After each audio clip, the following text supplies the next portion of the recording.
I'm Dennis Anderson. Julie has the night off. Here's what's coming up on Almanac North. The need for substance abuse treatment services in Minnesota has grown throughout the years.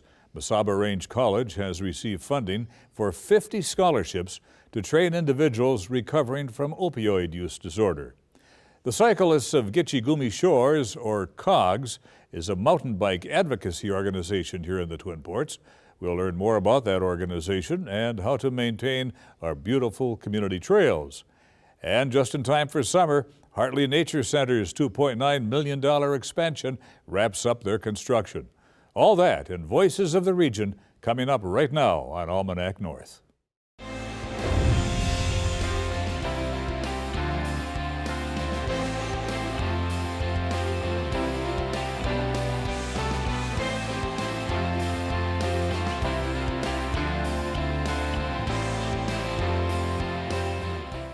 Hello and welcome to Almanac North. Thank you very much for watching. Let's begin now with the headlines.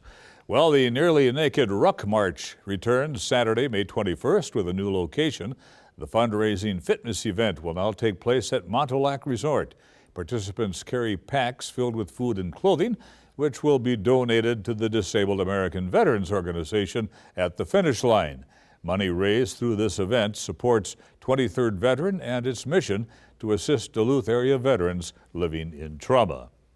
Cabotogama Township needs volunteers to help with sandbagging to combat rising floodwaters in the Namakan Basin.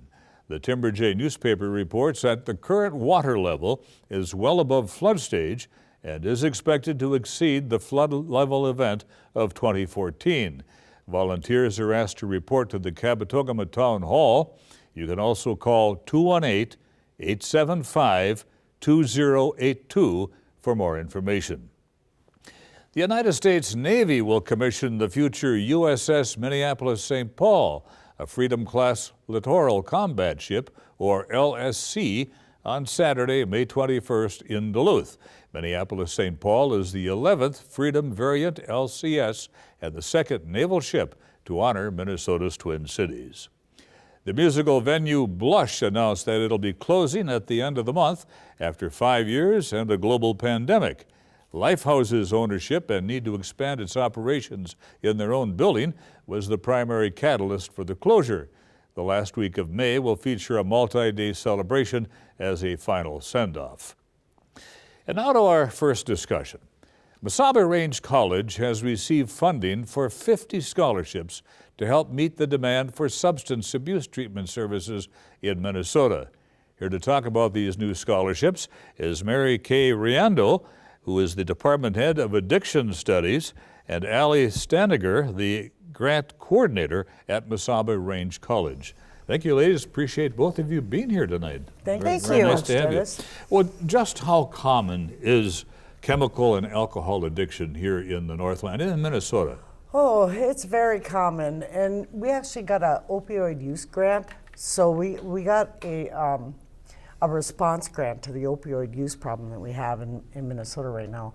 And actually, since 2008 to 2019, our opioid admissions for treatment have doubled. Really? Yes. It's actually gotten quite be a very big problem in our region. One of the problems that we have is that we have a shortage of treatment counselors.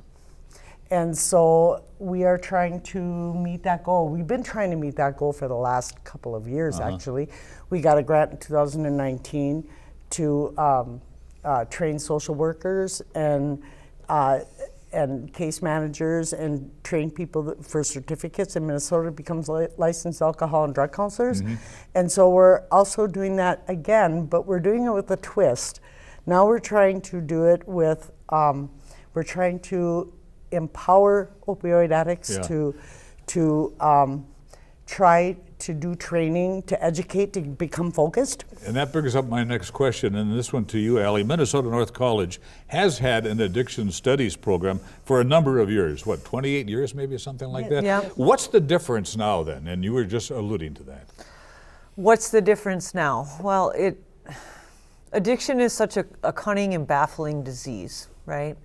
I graduated from the Addiction Studies program in 2019. However, I started school in 2010 and married, and all that other stuff took me away, and I came back. And the difference is there's more addicts needing help. And the only way, it's proven that the way that addicts can best crawl out of the grips of the disease is to be helped by somebody else who's walked in their shoes. So addicts are now becoming counselors. Exactly. And exactly. Mesabi is training them. Yeah. How long a program is that? Well, you can either get an AAS degree, which takes you 2 years, and you can get a permit with the state of Minnesota to practice as a temporary permit holder. Or you can do a certificate if you have a bachelor's degree, and you can do a full year, and you'll become a licensed alcohol and drug counselor in the state of Minnesota. Ellie, what kind of response are you getting? Are a number of people stepping up and taking the program who have had substance abuse? Yes. So we developed what's called a Microsoft Sway. It's like a document in Sway, and it's been viewed quite a few times. I have received applications. Right now, it's more about questions. How do I do this? Do I qualify? And the bottom line is if you have an opiate use disorder, if you have a year clean, if you're a resident of the state of Minnesota, and if you have a high school diploma or a GED, you qualify. You can apply then for a scholarship, is that it? Exactly, for And that you have, first what, year. 50 scholarships available? Yes. What kind of numbers are you getting? Are people actually now starting to apply?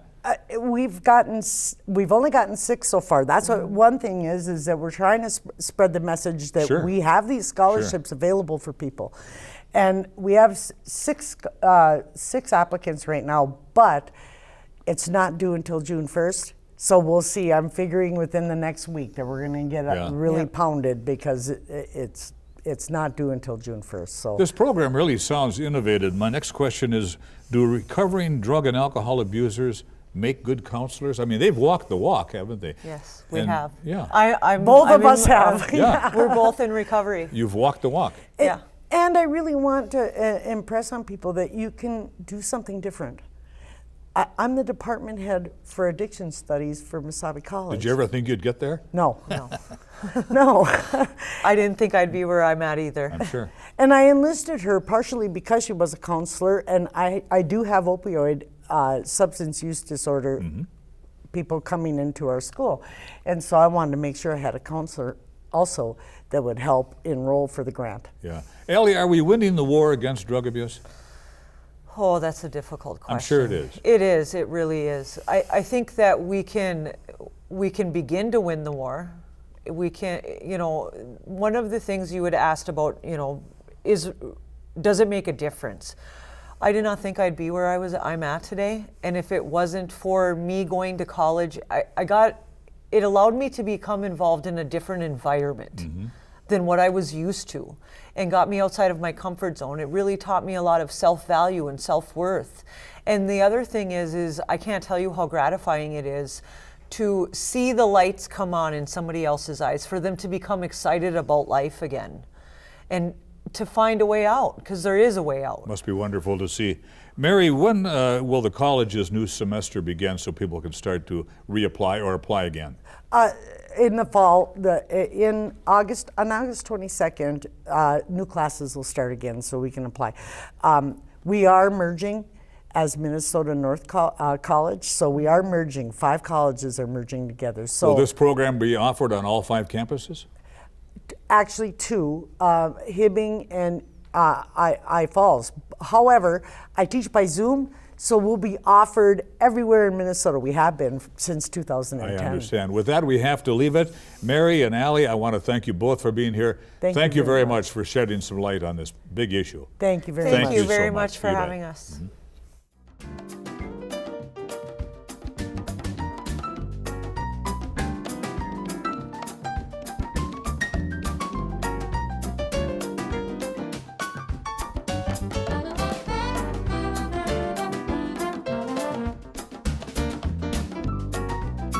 With all this much-needed sunshine, more community members are getting out and enjoying area trails. Producer Isaac Quick spoke with the mountain bike advocacy organization COGGS about its mission to preserve and maintain our local trails.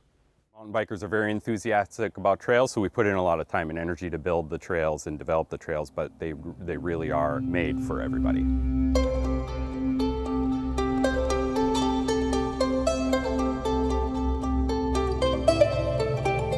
The Cyclists of Gitchigumi Shores, or COGGS, is a nonprofit that is responsible for maintaining and building our multi-purpose trail network in the Twin Ports, a large network of volunteers that help us maintain and work on the trails along with our city partners. We reach out to the city and rely on their expertise on when trails should open or close. We coordinate and communicate closely with the city on when they think we should open the trails. And then we have our first-hand reports coming from what we call trail stewards, which these are folks that have received training in trail maintenance and development, or they've had a lot of experience in the development and maintenance of trails.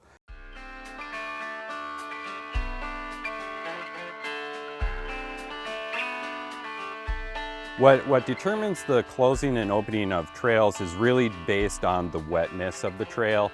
We have spots like this that are slightly wet, and just a couple days ago there was lots of wet spots on this entire trail system, and within a day, 6 hours, overnight sometimes, the trail will be completely dry and will be ready to open. And it's important that we follow these close guidelines, because if the trail is wet, a lot of traffic or users using the trail will create large mud holes, and then volunteers will have to come in and fix it.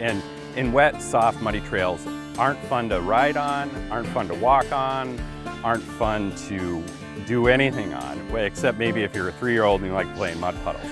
But that really determines on when we should open and close the trails, the wetness of the trail. And a lot of that is related to the season.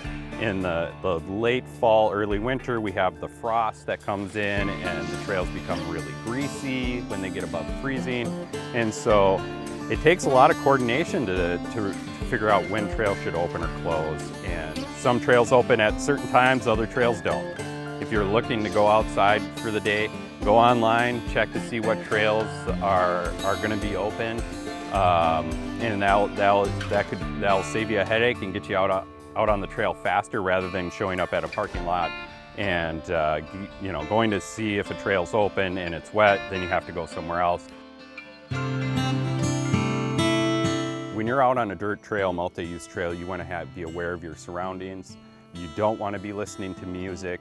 You need to have situational awareness, looking for corners, listening for bikes, listening for walkers, listening for dogs. We want to see people getting outside and into the woods because we believe, and there's a lot of science behind it that shows that people just do better when they're outside. And to get people outside, we want everybody, whether you're a dog walker, a hiker, an adaptive cycler, someone from a different ethnic background, that we want you to feel safe and comfortable and feel like you can come out to the trails and have an enjoyable, positive experience.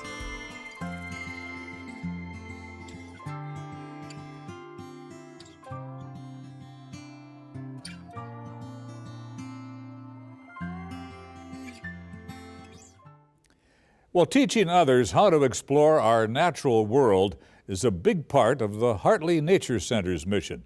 Here to talk about Hartley Nature Center's $2.9 million expansion project and all of the upcoming camps and educational programs is Executive Director Tom O'Rourke. Tom, thank you so very much for being here. Good to see you tonight.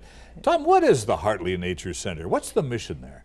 Our mission is to inspire lifelong connections with nature through education, play, and exploration. So we use our home base in Hartley Park and our Nature Center facility as a jumping-off place to adventures in the 660-acre wildness of Duluth City Park. So what would people see then if they drive into or go into Hartley to enjoy the day?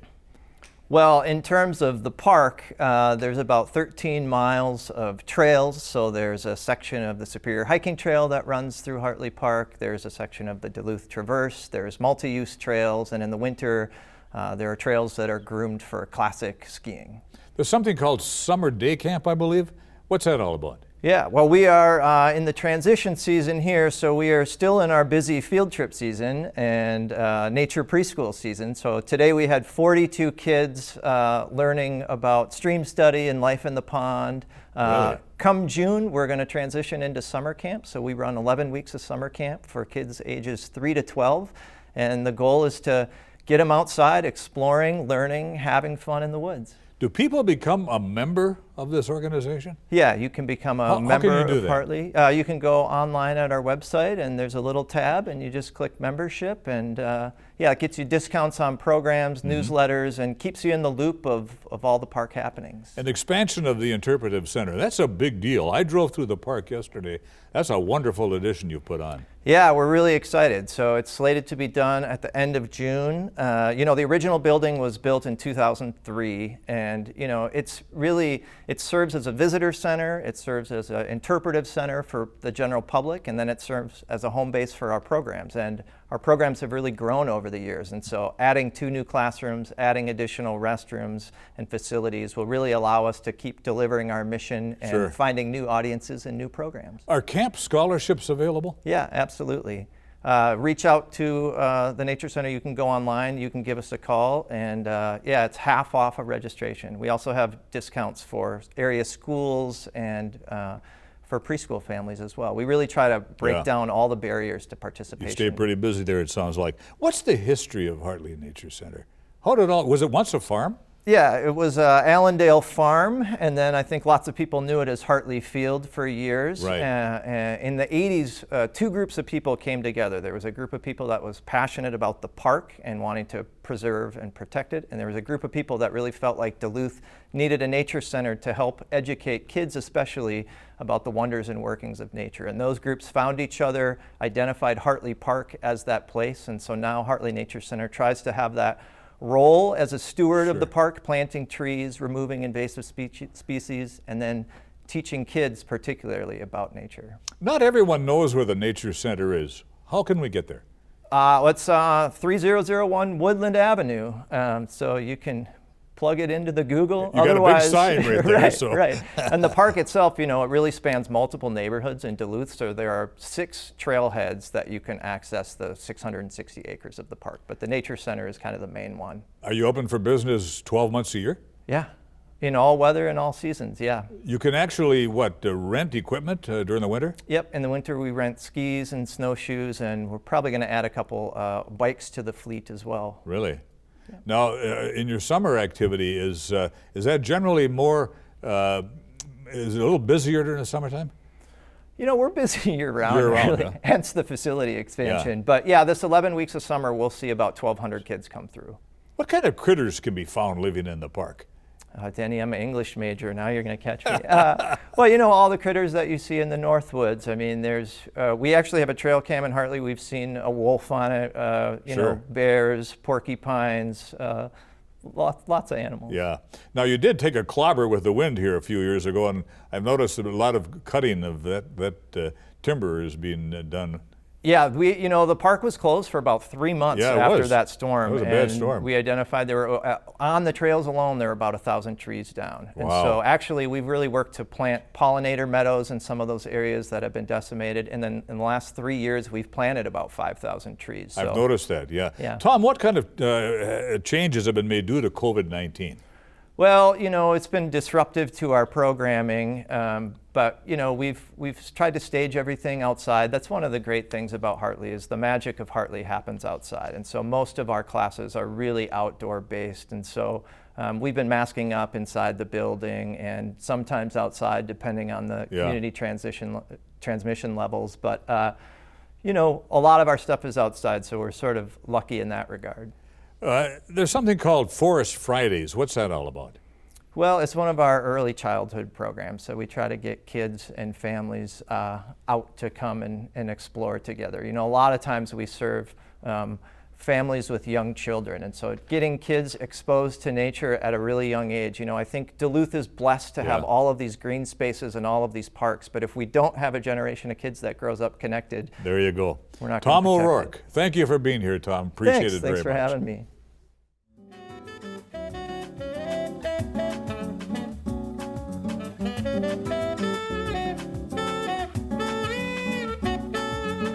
And it's time now for Voices of the Region. Each week we talk with an area journalist about the stories they are covering. Our guest today is author and columnist Aaron Brown.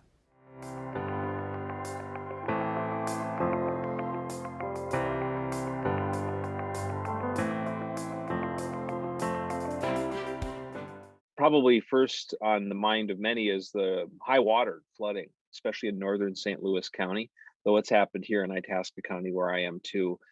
Several roadways closed, and they've been sandbagging and trying to prevent some flooding in Lake Kabetovica and Crane Lake. Those are areas that are getting very busy this time of year because it's fishing season and soon to be tourist season. And so we've had these high waters. Actually, the St. Louis County Board has sought a state of emergency and will be seeking additional help. So, last year this time we had very dry conditions on the way to a drought, and this spring has been a lot wetter, which is good in some ways, but as usual with the weather, too much of anything is a bad thing. North Shore mining in Silver Bay and Babbitt, I should say, is idled or is idling itself right now, laying off people all through the beginning of May. And this is perhaps just a sign of the changes and perhaps economic realignment of the major mining companies in the region. Cleveland Cliffs runs North Shore Mining, and as we've discussed before, they're using North Shore now as kind of a swing mine, they're calling it. That's what their CEO calls it. It will produce when it needs to, but will not most of the rest of the time.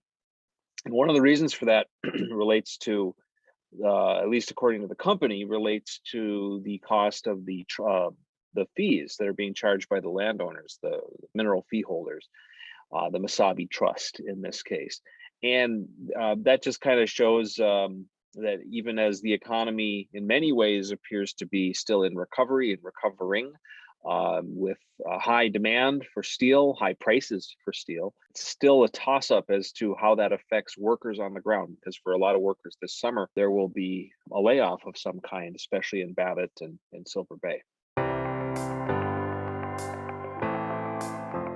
We've seen, historic jumps in the cost of things like housing that have not been made in things like wages. And even though there's been a spike in wage growth recently, cash out of pocket, people are paying more for the things they use and do every day than they did, say, 20 years ago. How do we deal with this? And one of them is looking at things like universal basic income to help those most affected by the price increases make their bills and pay their bills and make their rents.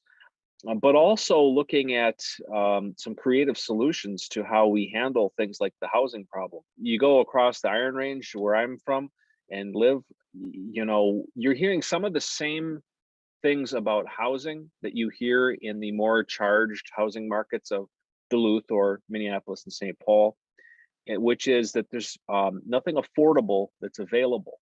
The things that are available are either very expensive or have some problems or something, they're not suitable for a family or someone who doesn't have a lot of time to fix things.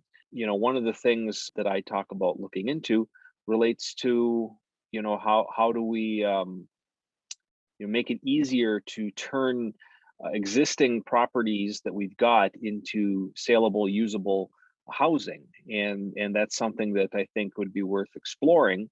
Housing is probably one of the big issues right now. It's not so noticeable if you've got a house and you're happy and you're not trying to buy or sell a house. But if you're looking to move right now, if you're looking to build right now, costs are exponentially higher than they were even, say, 2 years ago. And that's really hitting certain people right now. And people in transition are the ones probably most affected by it.